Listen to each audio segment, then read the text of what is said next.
Greetings. Death and destruction are not a solution. Vandalism, threats are not a solution. We need to find ways to deal with the situation, and this situation is a situation that's quickly spiraling out of control. Now, to start with, I do not form part of any social media platforms. I am not on Twitter, I'm not on Instagram, I'm not on Facebook, and all those other platforms that exist. I have not made any inflammatory, any divisive, and any inciting statements, now or ever. I'm about peace, I'm about solutions, I'm about unity. And the only way that we're going to get through this problem we have at hand is by unifying. Now, we can't have a situation where we're spreading false information, we're spreading information that is true, that is out there, and further flaming the flames of disparity and desperation. We have people that have been looting, and just to touch upon that point, they're being called looters, criminals, hooligans. Now, the reason why that is a problem is that further fans the flames purely because these are people that are desperate. Am I condoning their behavior? Am I condoning the behavior of mass destruction? Most definitely not. But we need to understand the root cause of these problems. And part of the problem is poverty. Part of the problem is unemployment. Part of the problem is inequality. Now, leaving all the politics aside, let's deal with the situation with reality in mind. Now, we all know what the situation is. People that have but don't have live across the roads from us. They work for us. Some of them have been people that have grown us up. Now, we can't have a situation where they leave their places of work, go home, and they have no food on the table. This is something that will create strife and will lead to situations such as these. Now, the current issue that's unfolding out in our country is not one that is of a flash in the pan moment. This is an issue that's been building up for many years. We're not here to blame people, we're not here to blame the current government, not here to blame the apartheid government, we're here to blame the issues as they exist. The socioeconomic issues in our country are real. Starvation is a real thing, and we need to understand that if we do not deal with that issue specifically, we're going to have these problems. So this is no surprise that this has happened. Now, two things have caused the what is called civil unrest. One was the arresting and the imprisonment of Jacob Zuma. And the second thing, in my firm belief, is lockdown. And let me touch upon that. Now, I feel, and this is my fundamental right as someone that is a family member to the gentleman that's been locked up. I feel that his imprisonment was unjust and unfair, and I stand by him, and I've been calling, and I continue to call for the releasing of Jacob Zuma. The second thing is the lockdown. Now, if we think we're going to continue with the lockdown and this situation is going to be brought under control, that's not going to happen.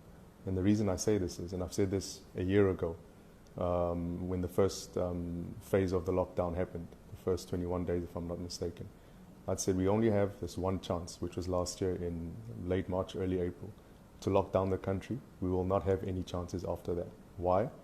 We have a set of unique circumstances in South Africa, socioeconomic circumstances, that put people in a position where they're not able to fend for themselves.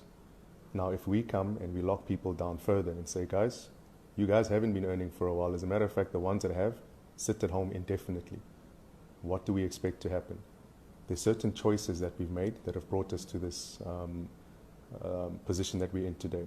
There's certain decisions that have been made and certain decisions that haven't been made that have brought us to this point. Now, it's not going to help us pointing fingers and creating issues that will divide us. We need to pull together.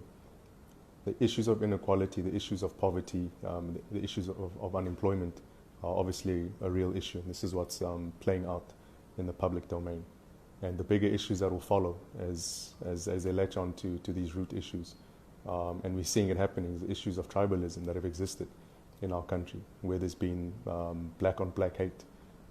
There's issues of racism that have popped up, and we see it always transpiring whenever there's some sort of unrest in the country. It'll always boil down to black hate, white hate, Indian hate, and colored hate, and whoever else is in the system. And the one issue that if we do not keep an eye on is where we'll be heading to if we do not sort the situation out immediately, is the issue of xenophobia. The issue of xenophobia is one that's going to drive us further into a point where it'll be difficult to reverse the gains that we've attained to this point. So what I'm saying and what people should be saying is, how do we deal with these issues as a society? Government is one side. What government does is what government is going to do. What they haven't done is what they're not going to do. We need to decide amongst ourselves if we're working together and if we're going to make the situation a much easier, smoother transition into a point where we get back on our feet. Us arming up and creating militia groups to protect ourselves and our families, that's our fundamental right to defend ourselves. There's absolutely nothing wrong with that. The problem comes in when there's a complete disregard for the law and people are just killed in an unacceptable manner. You know, yes, you've got people rioting. Yes, you've got people that are scaling walls and attacking institutions, businesses, warehouses. It's completely unacceptable. But if we have that situation where there's groupings that are armed, if we have a situation where we have a police force that's been deployed on the streets and they prove to be ineffective because they're overwhelmed, if we have the South African National Defence Force that's put down on the ground, something's going to give. And bear in mind, we are one massacre away, just one massacre away from a complete spiraling out of control of the situation. So for the people that are armed and are defending themselves, please do so responsibly and please do so carefully.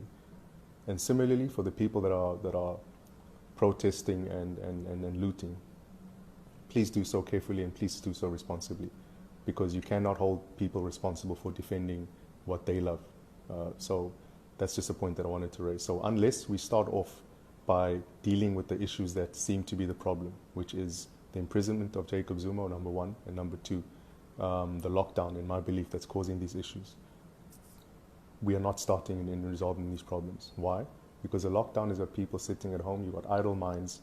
You've got people that are full of energy. You've got people that are upset. You've got people that are hungry with no options. As a matter of fact, it's not only going to be an issue that's systemic, that exists only in the townships, in the rural areas, and in the informal settlements, like we all believe for some magical reason. That problem is now persisting. It's now existing in our suburbs. So people that used to be well off are now not as well off due to the conditions that the lockdown has created. Not being able to earn, now we're all going to find ourselves in a situation where down the line we will be part of the unruly mob that's out there trying to feed our families. Let us not get to that point. So that being said, I think we all need to take responsibility, all of us, for where we're at right now. And we all need to be a part of the solution. Talking, finger pointing is not going to help. We need to start making decisions, and we need to start making them now. If we think we are not going to feed the poor people that are busy ransacking the economy, then we're not getting off to a start.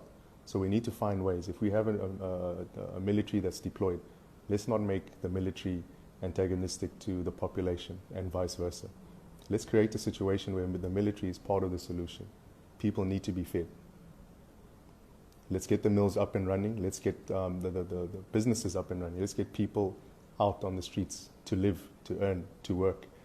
Let's get the manufacturing plants of operation. Let's get the food making facilities up and running, whether it's bakeries, sugar mills, maize meal manufacturers, non-perishable goods, tin stuff and that sort of stuff. We need to get food to the people, because if we are not dealing with that issue of feeding people first, we can't expect them to sit at home when we tell them, guys, go sit at home when they've got nothing at home. But once again, it's inexcusable that they are destroying property. It's inexcusable that there's loss of life. That's not what we stand for. So people, it's time for us to make some serious decisions. It's the finger pointing and then the blame game will never help. Taking up arms and creating mini revolutions in whichever direction, that's not going to help. We have a country to protect. We have a country to build. It's all our responsibility, from the communities that we live in and the neighborhoods that we are part of. How do we get to a level of calm where we are all benefiting from how this country moves forward? Because if we keep ignoring the issue of poverty in this country, what is happening now will continue to happen. It may die down for some or other reason, but it will pop back up again because it's an issue that is uncontrollable. You cannot tell a hungry man or woman not to fend for their families. That goes for all of us. So let's be careful what we do. Let's be careful how we proceed. Let's make the right decisions. Let's make the right calls. Let's stop blaming each other. We're all in this together. We are all losing. It's not just one grouping of people losing. Let's band together and let's make this thing work. I feel like this is an opportunity for us all to be part of what South Africa should be, and not what people are telling us it should be, and not what people are driving it to. So this has got nothing to do with politics. It's got nothing to do with politicking. This is a reality on the ground. If these things don't happen, we should not be surprised with the outcome. That's as simple as it is. I think we all need to be responsible and take responsibility for the situation we're in. Because for a long time we've turned a blind eye, that's all of us, to the poverty in this country. Handing out food parcels as a temporary solution. Giving people food and blankets during winter is a temporary solution. How do we get to a point where we have kitchens up and running that people do not go to bed hungry? That's what we should be looking at. And now is the time to start putting up those government kitchens, if it may be so, where people do not have an issue with starvation. From that point onwards, I can guarantee you it makes it easier moving forward, and people are more amenable to decisions being taken and to options being put on the table as options of relevance and reality to their situations. Don't ever forget that people are a product of their environment. As much as people want to point fingers to hooliganism and looting mobs and trying to blame it on whichever factors they're blaming it on, that's not what it is. This thing is very simple. People are going to do this. They are going to continue to do this as long as there's no food on the table. Lift the lockdown, let people get back to work, let businesses run. That is a starting point. Thank you very much.